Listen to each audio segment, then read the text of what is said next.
So on this channel, I'm not generally too overtly political, although I suppose I do tend to talk about political subjects sometimes. I just wanted to talk about something that I've been seeing, this weird trend in discussion groups that I'm in. And I tend to spend time in philosophy and spirituality discussion groups because that's what I'm interested in.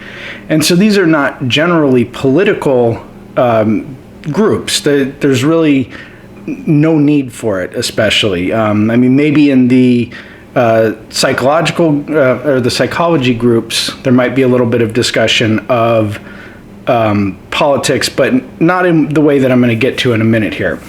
And so this topic, I would love to hear from you guys on. I'd love to hear where you agree with me, where you disagree with me, just what additional thoughts you might have. So please throw stuff down in the comments just as you're watching and let me know what you think.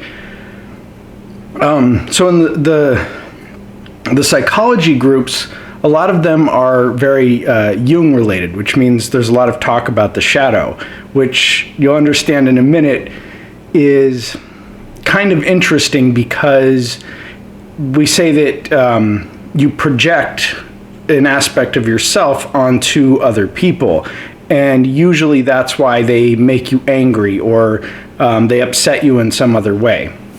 And so that's where this gets interesting, is because in these groups, nobody ever posts like Trump is great or Obama and Biden suck.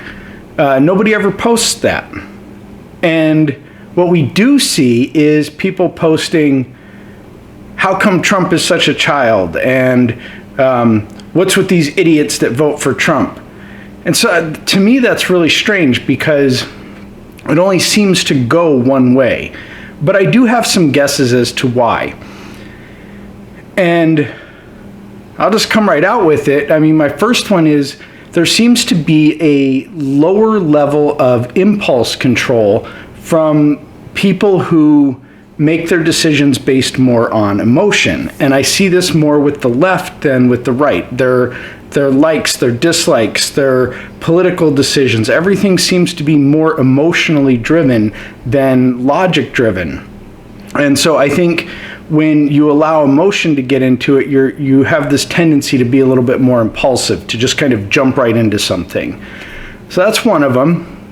I also think that people on the left that post these kind of things in these groups inappropriately, I think they just feel entitled and emboldened because the media or the admins of the groups or, the tools that they may be on, like Facebook or Twitter or whatever it might be, they tend to allow more, or they give more leeway to people with left-leaning views. And there's more censorship of people on the right. Like, this is a big issue that's been coming up, obviously.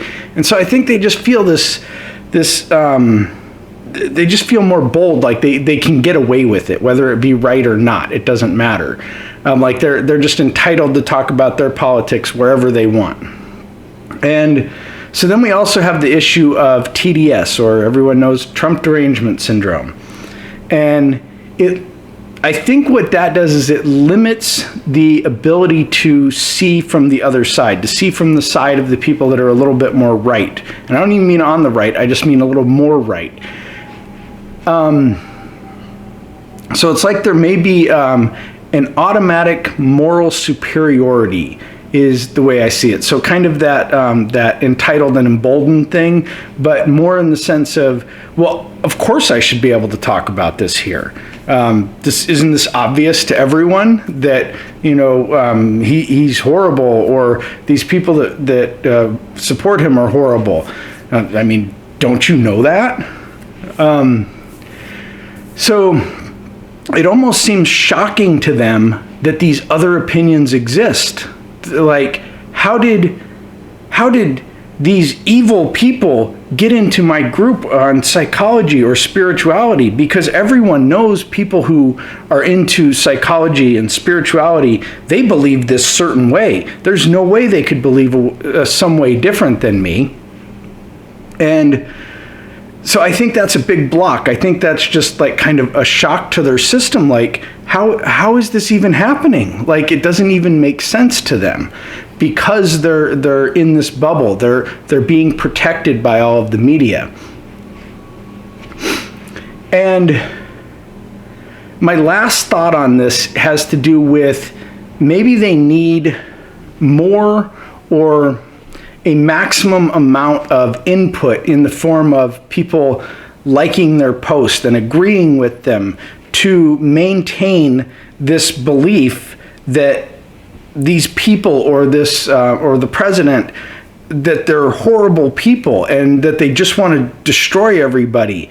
But that's absolutely not the case. I mean, I see both sides of it where people are trying to make the world a better place in their own opinion. It's just anyone can be misguided, of course, right? So I think that they have this need, like they just can't allow themselves to see Trump as anything but absolute evil and his supporters as anything but absolute evil, when what they really need is to see them as a little more balanced and say, well, I disagree with them, not they're evil. It's a huge step, but I think there is this cognitive dissonance that's happening with a lot of people on the left who aren't really doing a lot of critical thinking and have fallen into this Trump derangement syndrome. And I think that's where we're seeing this. And I think that the people on the right are generally a little bit more reserved, conservative, so to speak. And so they aren't jumping to this, or if they have the idea that they should put something in this inappropriate place, they say, wait, no, there's another way to talk about that. I don't need to say Biden is bad. I can say, well, what is the psychology of somebody who would do this? And I don't need to bring it into a political arena. And I think that's why we're seeing this difference. If you guys are seeing something else, let me know.